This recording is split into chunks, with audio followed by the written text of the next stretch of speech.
Wommack can begin with his opening statement, and we'll have questions. Okay. Looking back on last week, I thought we played a fairly complimentary style of football. One of the things that I've been pleased with as a team is that we're creating takeaways.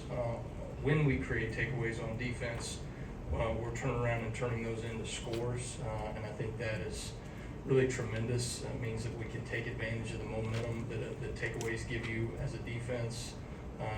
I think our players are continuing to focus on creating takeaways as a defense. I thought we took a huge step forward this past week. It showed up in some way. We were able to create 2 forced fumbles in the game, but we had what we call 13, really takeaway opportunities or takeaway attempts, where we got hands on the ball, whether it was a pass breakup, whether it was breaking on a potential interception that we just didn't come up with, or getting to the quarterback in the backfield and having an opportunity to create, sacks and sack calls, fumbles. We had 4 forced fumbles in the game.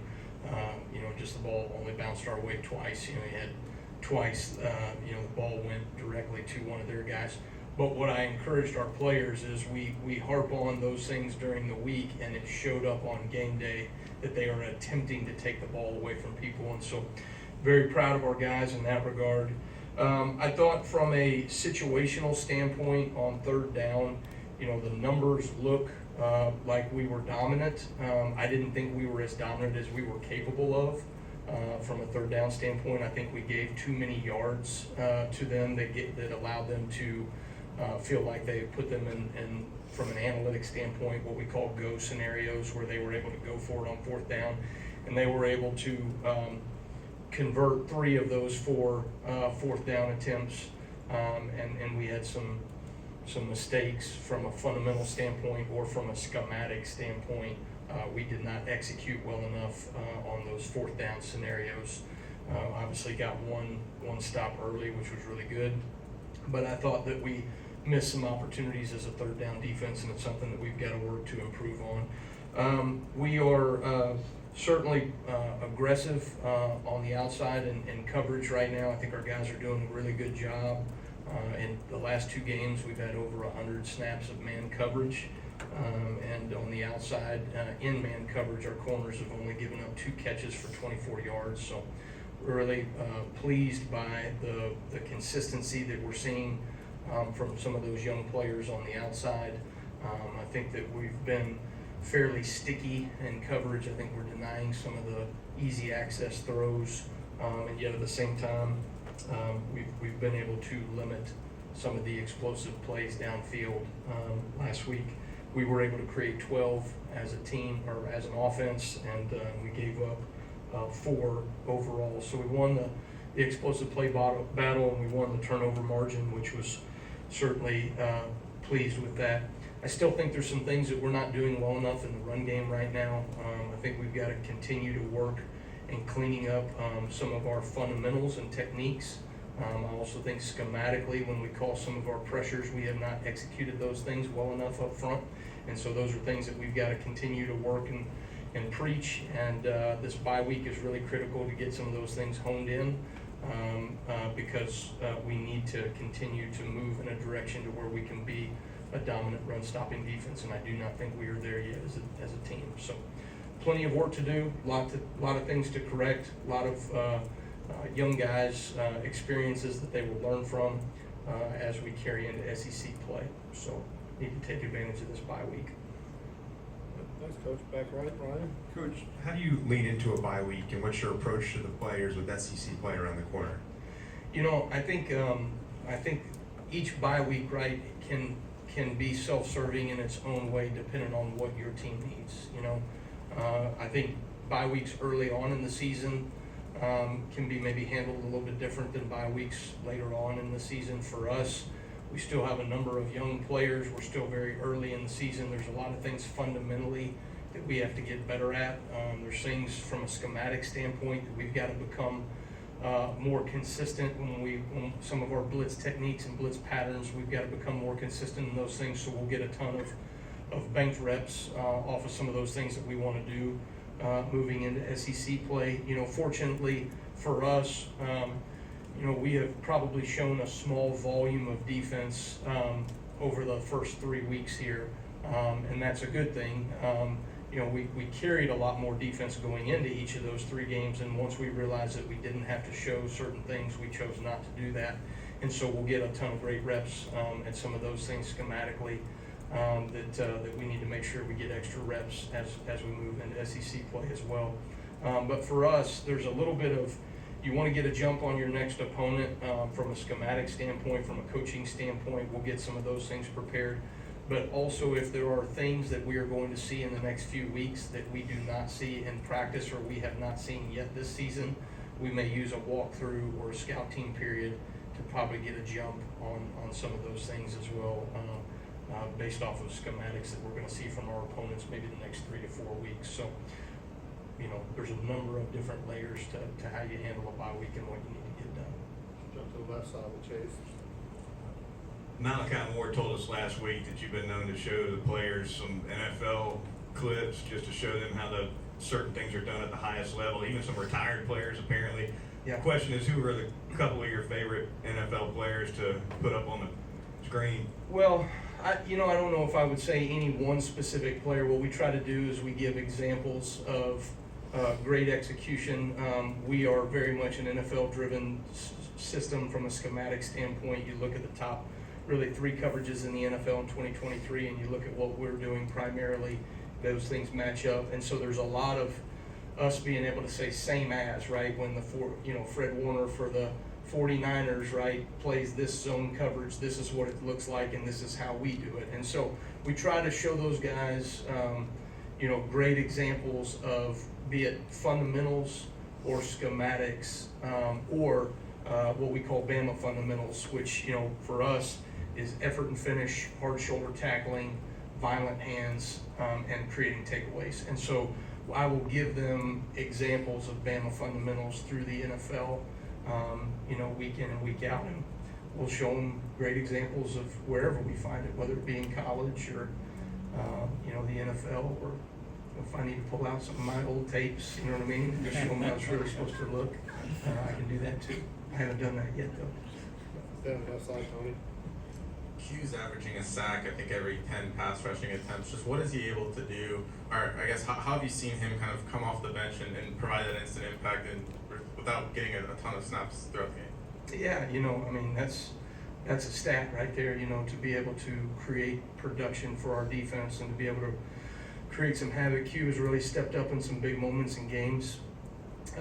I think people that can take the ball away from a defensive standpoint, if you look at anybody in major college football, you look at anybody in the NFL, we had Vance Joseph came in and spoke to in our coaching clinic back in the springtime, and we brought him in and talked to him. They put such a premium and value within their organization on defensive players that can take the ball away, right? And so for him to be able to do that at the level that he's done over the first 3 games is certainly impressive. His level of commitment to this team, to his teammates, to working for the standard every single day. It's great to see people that do things at such a high level and meet the standard day in and day out of practice be rewarded on game day. So very proud of him. Jump over the right side with Nick. Yeah, you talk about showing a small volume of defense through the first 3 weeks. What is that like in terms of you deciding in the moment, okay, let's not show this yet? Like, what is that kind of mental aspect for you like? Yeah, it's there's a little bit of a challenge to that, right? You certainly want to make sure that you have everything prepared and the bullets that you're going to need in order to execute at a high level in the game. And yet at the same time, you have to recognize that, the season is long. You want to have wrinkles that you can reveal at different points in the season. And I think that's something that we've always done a good job of schematically over the years. My dad always did a really good job of that, of showing wrinkles that would, based off of be it a game plan or be it things that we just didn't want to show, the evolution of how we maneuver through a season defensively. And so, for me, I think it's understanding what we need to do primarily to take things away from an access throws. You know, if teams are trying to get easy access perimeter throws and you give them those things all day long, that can be an extension of their run game. And so you want to essentially find ways to establish stopping the run. Well, the run is also the RPO perimeter throws as well nowadays, right? And so finding ways to do those things, and then what complements can we give, you know, be it, hey, we want to protect our corners a little bit, we don't want them to be in man coverage, you know, so we're going to play a little cover 2, we're going to play a little cover 3, we're going to do some things to mix those things up. And then you certainly have your situational change-ups, you know, third down, red zone, some things from a different perspective. But I can't say there's an exact science to it. There's a bit of an art to it. But it's conversations that we have series by series as a defense based off of what we want to run and what we want to be able to show going into that next series of plays. Back left, Steven. You highlighted him in fall camp, Coach, but against Wisconsin, what excites you the most about seeing LT Overton just take over that game up front? Yeah, you know, I think when you go back and you watch the tape, it's impressive to see how dominant LT was in that game. He continues to show up. He's a tremendous on-body rusher, as I've talked about, first and second down transition pass rush. Does a really great job in that regard. Very physical at the point of attack. You know, there was a play where they tried to run a power concept when they were kind of backed up in their territory, and they ran power at him, and he really was dominating on 2 different blocks. He at the point of attack off of a tight end, and then somebody coming back across to be able to kick him out, and he kind of knocks that guy out too, and then makes the play in the backfield. So he just continues to show up from a level of physicality. He plays with a tremendous high motor, and he is very efficient and effective in terms of what we're doing schematically right now. So very pleased with LT, and excited to see what he will continue to grow and produce in our defense. Anthony Grace, middle of the room there. Coach, last week you spoke about the lack of turnovers and takeaways you were disappointed in. This week there was an uptick in that. What do you think clicked between last week and this week to allow for that success? Well, I think good coaches get what they emphasize in practice, and you know, if you have your players' ear, if you're able to communicate in a way that they can grasp and latch on to what you're saying, those things should show up in practice, and then those practice habits show up on game day. And I think our players did a really tremendous job. It's something that the players needed to understand. It was not acceptable, right, to not create takeaways, to not get the ball out. That's who we are as a defense. It's what we preach. It's one of our Bama fundamentals. It's an identity of who we are as a swarm D. And so I thought they did a really tremendous job of taking ownership of that. And then, you know, one of the jobs of a coach is you cast vision for your players, but then your players have to accept, you know, some portion of that vision, and then you reinforce it day in and day out with relentless detail until they can actualize the vision for themselves.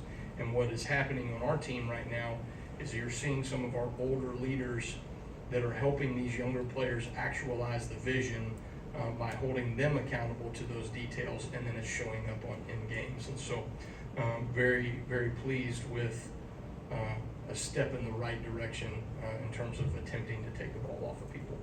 We got time for 2 more questions. Let's start with Colin on the far left.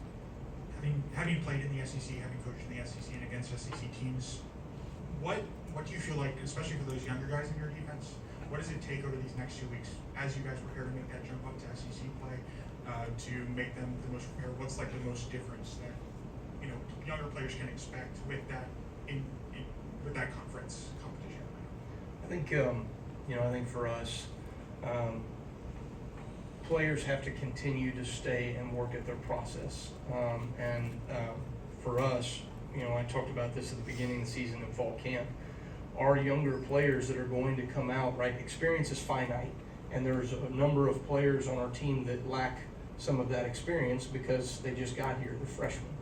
And so to take some of the experiences that they've had from Western Kentucky or South Florida or Wisconsin and apply that right to some of the things that they're going to see in the SEC is certainly critical, that they fix the mistakes of past and that they can sustain that correction throughout the season, because whatever you put on tape, teams are going to schematically and from a talent perspective find ways matching up personnel to be able to expose those things that you put on tape. And so we've got to do a great job of being mindful of the things that we did not do well enough as older players, as younger players, and then be very focused throughout this bye week, and then each week make sure that we continue to remind our players and show them the things that have hurt us so that they don't hurt us again.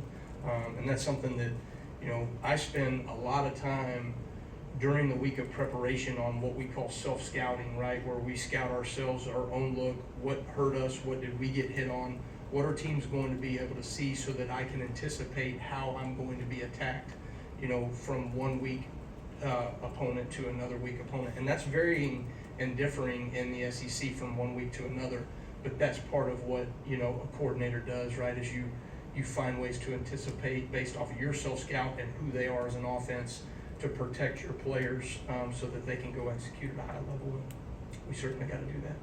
I'll wrap up with that.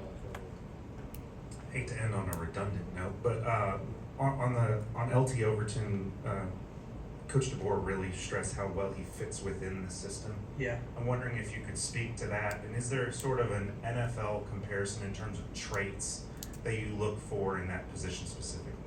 Well, the field defensive end is a very critical position, you know, for us. When you play a 3-4 nickel 4-2-5 scheme, you know, you really runs to the field. It's important that you have somebody that is a presence, right, when they want to build a three-man surface, meaning that they want to have a tight end blocking scheme to the field side, being able to, you know, really dominate those one-on-one matchups on a tight end to make it hard to run in that C-B gap area to the field as well. And then their ability to transition pass rush, right? You have to have guys that are physical enough in the run, but on first and second down, before we can get maybe another personnel, a rush personnel group out there on the field that can transition pass rush. And that's why I talk about LT being such a great on-body rusher. He does a really great job of transitioning from a run fit to a, you know, to a pass responsibility. I don't know if you saw how I did that right there, but doesn't look as good as LT. But just to be able to transition pass rush and his ability to create havoc in the backfield on first and second down, I think is really important for us as a defense structurally. But even when you look at teams in the NFL, it's really the same matchup. And there's a fine line of playing the run fit and then stopping the run on the way to the pass. And I think we're doing a really good job with both LT and Jamarian Latham from that field bandit position. All right, thank you, Coach. Okay, thanks guys for real time.